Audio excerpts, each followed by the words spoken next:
गुरुदेव को प्रसन्न किया तो तब जाकर के गुरुदेव ने कही अजगर की योनि से, भोलेनाथ ने प्रसन्न होकर कही अजगर की योनि से काकभुसुंडी जी को छुटकारा दिलाया।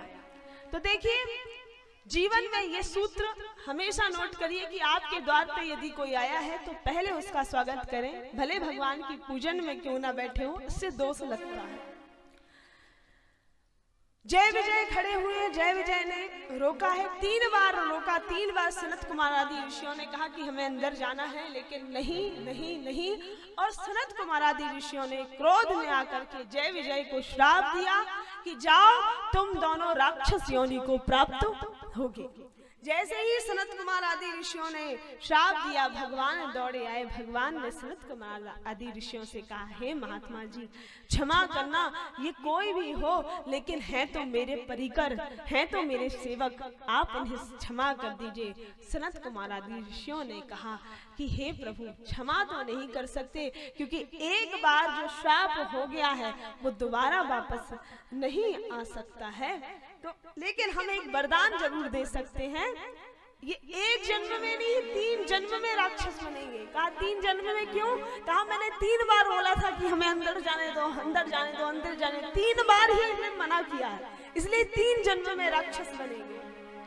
और आप कहते हैं कि इन्हें क्षमा कर दीजिए, तो इन्हें हम वरदान भी देकर के जाते हैं कि जब जब ये राक्षस योनि को प्राप्त होंगे तब तक प्रभु ये आप अवतार धारण करके इनको राक्षस योनि से मुक्त कराएंगे। और वही जय विजय पहले जन्म में कौन हुए? हिरण्याक्ष और हिरण्यकश्यप, जिनके लिए भगवान ने 1 नहीं 2 अवतार धारण किए। हिरण्याक्ष के लिए भगवान ने वराह अवतार धारण किया और हिरण्याक्ष का नाश किया। हिरण्यकश्यप के लिए भगवान ने नरसिंह रूप धारण किया और हिरण्यकश्यप का नाश किया। वही जय विजय दूसरे जन्म में बनते हैं रावण और कुंभकर्ण, और रावण कुंभकर्ण का नाश करने के लिए भगवान राम अवतार में आए। और तीसरे जन्म में वही जय विजय बनते हैं शिशुपाल और दंतवक्र, और उनका नाश करने के लिए भगवान कृष्ण रूप में आए। तो ये तो पहला कारण था भगवान के जन्म लेने का। दूसरा कारण क्या हुआ? प्रभु ने अवतार क्यों लिया? तो दूसरा कारण यह है कि मैया तुलसी ने भगवान को श्राप दिया था। अब आप कहोगे मैया तुलसी ने श्राप दिया था, तो हाँ, माँ तुलसी ने श्राप दिया था। देखिए माँ तुलसी जो है ना, थोड़ा तेज कर दीजिए उसको।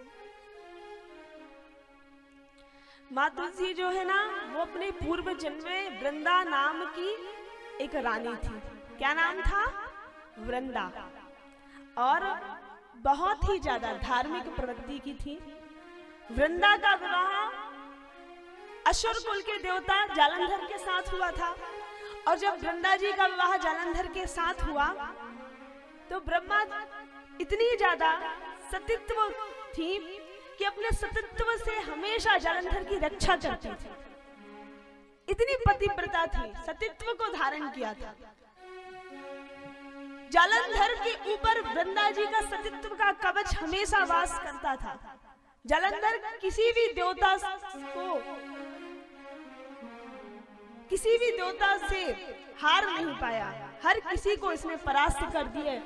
देवता तो छोड़ो, महादेव भोलेनाथ को भी इसने परास्त किया है। भोलेनाथ भी सामना ना कर पाए जालंधर का, क्योंकि वृंदा का सतीत्व उसकी रक्षा करता है। आज जब जालंधर का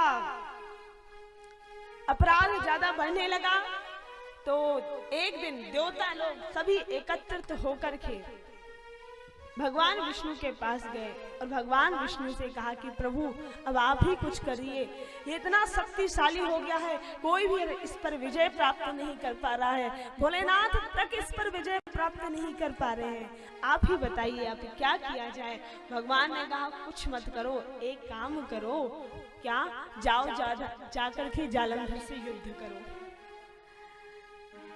देवताओं ने कहा क्यों? वो मार डालेगा, कहा कुछ नहीं मारेगा, हम जैसा कह रहे हैं वैसा करो। और देवताओं ने जाकर के जालंधर को ललकारा। यहाँ देवताओं के ललकाने पर जालंधर युद्ध करने के लिए आता है, लेकिन उसी वक्त माँ वृंदा ने जालंधर का तिलक किया और कहा, हे पतिदेव, मैं यहीं पूजन में बैठी हूँ, आप जाकर के युद्ध करिए और मैं इस व्रत में बैठी हूँ, पूजन में बैठी हूँ, और मुझे ये विश्वास है कि जब तक मैं इस पूजा में बैठी रहूंगी तब तक आपका कोई बाल भी बाका नहीं कर सकता है। और ऐसा कह करके माँ वृंदा ने भेज दिया।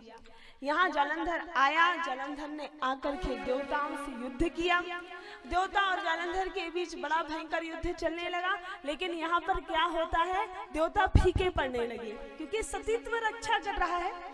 और उसी वक्त मेरे भगवान ने अद्भुत लीला रचाई। मेरे प्रभु जालंधर का वेश बना करके वृंदा के पास पहुंच गए। और जैसे ही भगवान वृंदा के पास पहुंचे हैं, जालंधर का रूप बना करके पूजा में बैठी वृंदा ने देखा कि मेरे पति आ गए हैं। तुरंत वृंदा पूजन से उठी है अपने पति देव का स्वागत करने के लिए। और जैसे ही वृंदा यहाँ पूजा से उठी अपने पति देव की ओर, मतलब भगवान की ओर आगे बढ़ी, कि उसी क्षण जालंधर जो देवताओं से युद्ध कर रहा था, उसी स्थिति में, उस क्षण में, उस कहा जाए तो उसी समय जैसे ही वो पूजन से उठती और यहाँ देवता उनका वध कर देते। देवताओं ने जालंधर का वध किया और वृंदा जैसे ही अपने प्रभु की ओर आगे बढ़ी पति रूप में, क्योंकि प्रभु खड़े हुए हैं, तो सोच रही है मेरे पति है, पति को समझ करके प्रभु की ओर आगे बढ़ती है। और वहां जालंधर का कटा हुआ सिर माँ वृंदा के चरणों के यहाँ करके गिर पड़ा। जैसे ही अपने पति का सिर नीचे देखा, वृंदा सोचने लगी, अरे ये क्या, ये तो मेरे पति का सर है, तो फिर ये कौन है?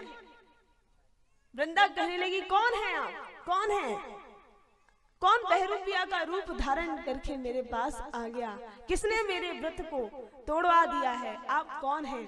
और तब मेरे प्रभु मुस्कुराते हुए अपने वास्तविक रूप में आ गए। जैसे ही भगवान वास्तविक रूप में आए हैं, वृंदा यहाँ पर बहुत रोई है।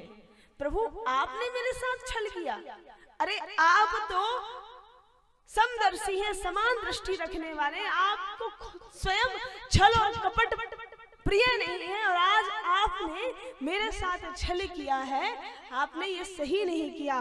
और यहाँ वृंदा ने क्रोध में आकर के भगवान को श्राप दिए हैं।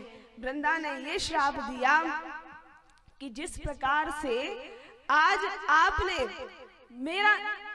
मुझसे छल करके मेरा पति छीना है, मैं आपको श्राप देती हूँ, किसी प्रकार का छल आपके साथ होगा और आप अपनी पत्नी से बिछुड़ जाएंगे।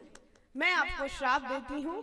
और दूसरा श्राप दिया, और दूसरा श्राप बना करके दे करके भगवान को पत्थर का बना दिया, मतलब भगवान को शालिग्राम के रूप में बना दिया। आप लोग घर में शालिग्राम की पूजा करते हैं ना, तो शालिग्राम जी जो हैं वो वृंदा के श्राप से बने, भगवान पत्थर बन गए।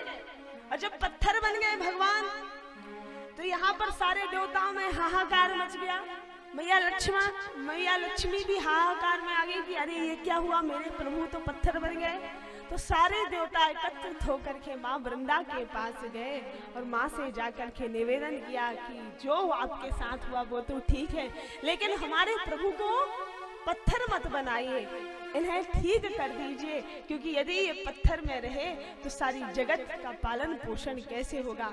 माँ वृंदा से बार बार प्रार्थना की और माँ वृंदा ने प्रभु को पत्थर से अलग किया। प्रभु अपने वास्तविक रूप में आए, लेकिन यहाँ माँ वृंदा इस चीज को सहन ना कर पाई और अपने दाहिने अंगूठे से योग अग्नि को प्रज्वलित किया है, और योग अग्नि को प्रज्वलित करके उसमें जल करके भस्म हो गई। जैसे ही माँ वृंदा ने अपने शरीर को समाप्त किया, उनके शरीर में से जो राख निकली, राख निकलती है ना, शरीर को समाप्त किया, राख निकली, तो उस राख में से एक तुलसी का बिरवा उत्पन्न हुआ, तुलसी का पौधा आया। और जब वो तुलसी का पौधा आया है तो भगवान ने तुरंत घोषणा की कि आज से ये तुलसी महारानी हुई और मैं शालिग्राम के रूप में इन्हें स्वीकार करता हूँ। आज से मेरी और शालिग्राम के रूप में और माँ तुलसी की पूजन होगी और हम दोनों का विवाह होगा। और आज के बाद मैं भोग भी ग्रहण करूंगा, तो जिस भोग में तुलसी दल होगा उसी भोग को मैं ग्रहण करूंगा। ऐसा भगवान ने आशीर्वाद दिया। तो ये हुआ दूसरा कारण।